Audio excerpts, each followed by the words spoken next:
বুড়িগঙ্গা আর ধলেশ্বরী নদীর তীরবর্তী ঢাকা-৩ আসন। এই আসনে দল বা মার্কা নয়, ভোটারদের পছন্দের তালিকায় থাকে প্রার্থীর ইমেজ।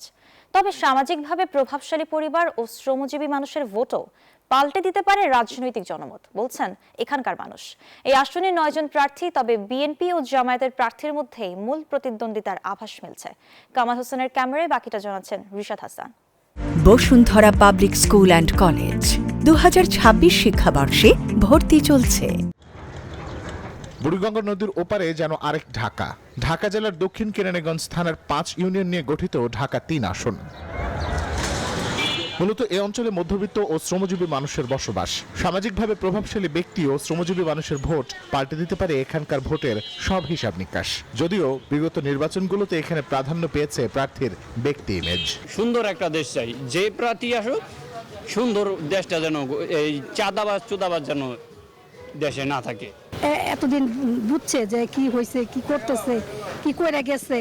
এখন আমার মনে হয় যে ভালো করবে সেটাই তার ভোট দেওয়া উচিত। এটা সবাই বলতেছে যে নির্বাচনের আগে আগে দেখে ঠিক হইতেছে, সকল রাস্তা যেভাবে ঠিক হয় এভাবে।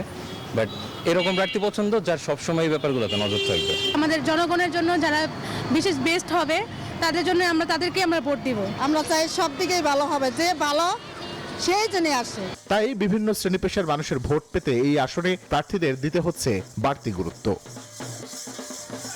ঢাকা-৩ আসনে বিএনপি প্রার্থী দলের স্থায়ী কমিটির সদস্য গয়েশ্বর চন্দ্র রায়।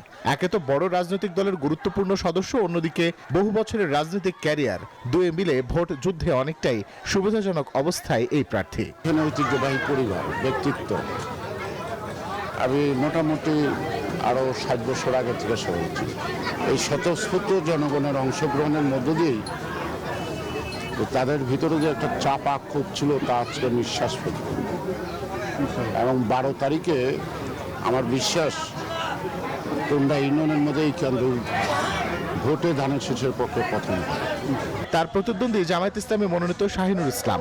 তার মতে বিগত বছরগুলোতে প্রার্থীদের প্রতিশ্রুতি রক্ষা না করায় সুবিধাজনক অবস্থায় আছেন তিনি। একটা হলে আমাদের দলেরও জনগণের প্রতি আস্থা, দলের প্রতি জনগণের আস্থা আছে। পাশাপাশি আমি ছোটকাল থেকেই সামাজিক কর্মকাণ্ডে জড়িত থাকার কারণে আমি যে প্রার্থী আমার ব্যাপারে জনগণের যথেষ্ট আগ্রহ উদ্দীপনা আছে এবং আস্থা আছে। তো সবকিছু মিলিয়ে কেন্দ্রীয় লিডার হলে গেও কিন্তু অনেক কিছুই আবার প্রশ্নবোধক থাকায় জনগণের আস্থা আমাদের উপরেই বেশি বলে আমি মনে করি। তবে শেষ পর্যন্ত ভোটাররা কাকে বেছে নেবে সেজন্য অপেক্ষা করতে হবে ত্রয়োদশ জাতীয় সংসদ নির্বাচনের ফলাফল পর্যন্ত। ঢাকা-৩ আসনে যতজন প্রার্থী তার থেকে অনেক গুণ বেশি প্রতিশ্রুতি। বিগত নির্বাচনগুলোতেও ভোটাররা এমন অনেক প্রতিশ্রুতির ফুলঝুরি শুনলেও এবার নির্বাচনে তারা এমন কাউকে নির্বাচিত করতে চান যিনি সত্যিকার অর্থে এই এলাকার উন্নয়নে কাজ করবেন। রিশাদ হাসান, নিউজ 24, কেরানীগঞ্জ, ঢাকা।